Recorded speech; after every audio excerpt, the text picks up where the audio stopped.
Welcome. My name is Vincent. I'm from Life Coach to Rapid Results. Today I'm doing a video on why are kids not happy when they have everything they need and they don't need for anything. So this is a very important video. I think there's a lot of people out there struggling, so a lot of youngsters and a lot of parents. The kids have got everything they need. They don't need for anything, but yet they're unhappy. Why are they unhappy? They're unhappy because they got too much positive emotion in their life, too much. And the downfall of having too much positive emotion, that positive emotion turns into negative emotion. And this is why they're not happy and content in life. So, because there's no comparison, is that what you're trying to say, Vince? Yeah. Yeah. So if you're not pushing yourself to do things you don't want to, pushing yourself to go into negative emotion, if there's no uncertainty of everything's done for you, then what the curse of that is you have too much positive emotion. A positive emotion becomes negative emotion. But if you can volunteer as a parent, if you knowing, okay, that they might not like this, or if that happens, it's going to be difficult, or I don't want to encourage them to do that because it's cold outside, or I don't want to be telling them to do this. If you don't do that, if you don't encourage that because you think, oh, I just want them to be in a good place or whatever, then the curse of that is you're robbing them of their positive emotion, because that positive emotion fades. They have to have a healthy balance of emotional pain in order to continue enjoying what they got. So for instance, if everybody's looking, kids are not happy where they are, over there is better, over there is fun.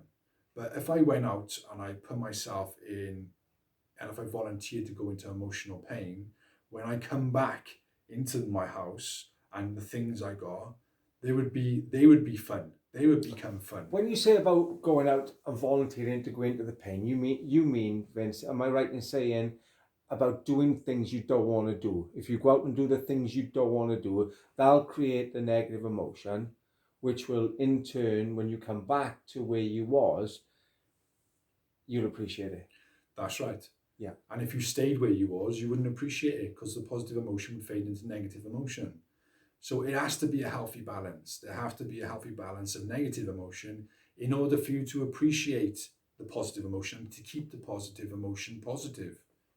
Yeah. It's important to remember that, especially as a parent. It's very important to remember that.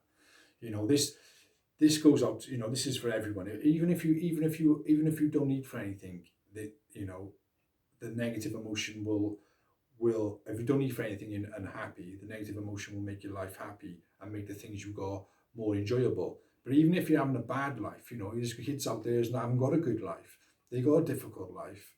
This analogy still works. If I'm in a bad place and I go out and I put myself in a really a worse place through emotional pain, and I come back, then the bad place is not so bad. It's a lot easier to deal with. Pushing yourself to run, maybe get sweaty, a cold shower, something that really you don't want to do. Yeah. These things that are not nice, kind of thing. Yeah. Then when you come back, you're saying that everything becomes new and shiny. Yeah. It could be chores. It could be, doing work they don't want to do. These are all the things that people need in order to keep the positive emotion positive. And it's not something I knew.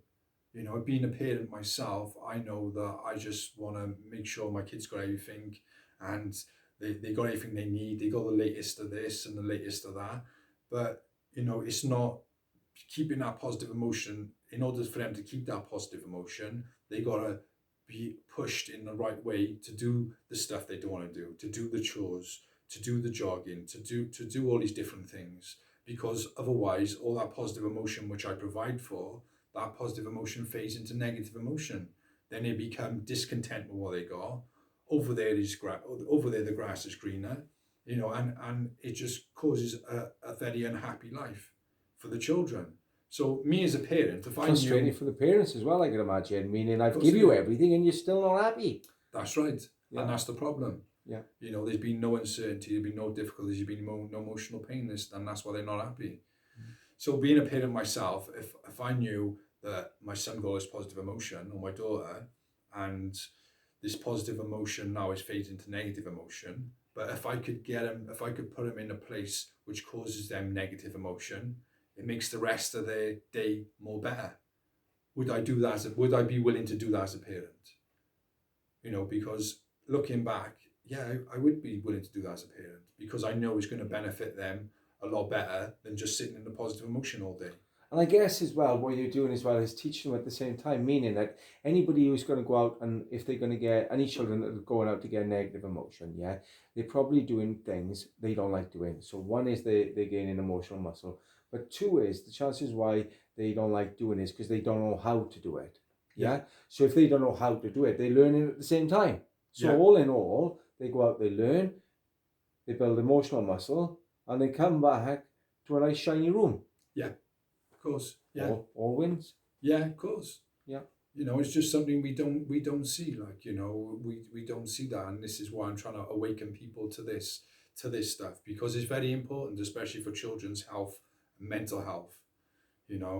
So as well as what I just explained to you, there's also a very powerful tool which I would recommend for any child. Before you, I just got a question for you, Vince. Yeah, I mean, we're talking about children by you, but this would work for adults as well. This works for everyone, yeah, of course. Adults, this analogy works for everyone, but it's just more aimed at the children because they've got a more sheltered life. Yeah, and the more sheltered life they got, the more unhappy a lot of them seem to be. But would you, if it was an adult, if you like, a grown man or a grown woman kind of thing, who was suffering at this moment in time, going out and volunteering to go into the suffering, if you like, and have a worthwhile suffering, is that a recommendation you would make? Is that advice? Definitely. Yeah, that's definitely. It works for everybody. It works for everybody. If you've got too much positive emotion, then that positive emotion fades into negative emotion. The other question for you, Vince. What about you? Do you do this? I do this, yeah. Yeah. I volunteer to go into pain. Yeah. I volunteer to do things I don't want to do. I push myself through pain barriers. I push myself to do cold showers. And my life is a lot more positive. It's a lot more valuable. It enriches my life in so many different ways. It breaks me out of this mental prison which we get trapped in as well if we don't push ourselves to do things we don't want to do. Yeah. It's very important. But another tool which I want to share, which I think probably not just every child should do it, everybody should do it, is a gratitude list. And the reason, and what is a gratitude list? A gratitude list is saying, I'm very grateful for, right things you're grateful for. I'm grateful for, I got clean sheets on my bed. I'm grateful for, it's a sunny day. I'm grateful for someone smiled at me. I'm grateful for the bus wasn't late. I'm grateful for my ironing's done. I'm grateful for all these different little things, yeah? You can use the big things, but it has to be different every day. I like that little tip you gave me a few weeks ago, Vince, yeah, when we was talking about this gratitude list, and the idea was that if you was to take something away, like your mobile phone, yeah, how grateful would you be to have it back? So, because you mentioned just some things, but they're like, some sheets on my bed. It's like, oh, well, I'm not really grateful for that. Well, you would be if you didn't have them for a week. Yeah, of course, yeah. So we get the idea of if we take things away to start off with, how excited would we be to have them back? Yeah. And I mean, well, you should be really grateful because they haven't gone away now in the first place. So why aren't you grateful now? Yeah. I love that when you mentioned that to me. Yeah. And it's just realizing, if you're struggling with something you're grateful for, imagine it getting taken away. And imagine how grateful you'd be when you get it back. Yeah.